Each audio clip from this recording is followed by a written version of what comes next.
দেশের ভূ রাজনীতিতে ভূ অর্থনৈতিক বাস্তবতার উপর ভিত্তি করে গড়তে হবে।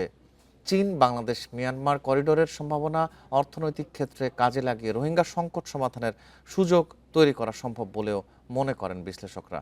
শনিবার গবেষণা সংস্থা পিপিআরসির সেমিনারে এসব কথা বলেন তারা। বাংলাদেশের ভৌগোলিক অবস্থান দক্ষিণ এশিয়া ও দক্ষিণ পূর্ব এশিয়ার মধ্যে গুরুত্বপূর্ণ সংযোগস্থলে পরিণত হয়েছে। বিশ্লেষকদের মতে শক্তিশালী কূটনৈতিক নেটওয়ার্কের অভাবে প্রতিরক্ষা ও অর্থনীতিতে বহুমুখী অংশীদারত্ব গড়ে তুলতে পারছে না। পিপিআরসির সেমিনারে আলোচকরা বলেন, চীনের ডিরেক্ট লিঙ্ক করিডোর ও বেল্ট অ্যান্ড রোড ইনিশিয়েটিভে অংশীদার হতে হবে বাংলাদেশকে। এর মাধ্যমে আসিয়ান ও চীনের সাথে কার্যকর সম্পর্ক তৈরির মাধ্যমে বিদেশি বিনিয়োগ আকর্ষণের পাশাপাশি রোহিঙ্গা ইস্যুর সমাধান সম্ভব বলে মনে করেন তারা। চীন, যুক্তরাষ্ট্র, ভারত তিনটার সাথে একটা ভারসাম্যপূর্ণ সম্পর্ক চাচ্ছে যাতে তারা সুবিধাগুলো নিতে পারে।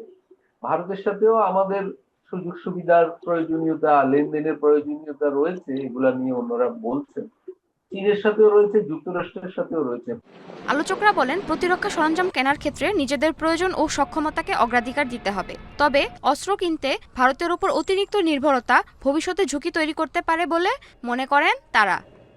Since you mentioned you have been many years in Bangladesh, বাংলাদেশকে ভূ রাজনৈতিক, ভূ অর্থনৈতিক বাস্তবতার উপর ভিত্তি করে গড়তে হবে।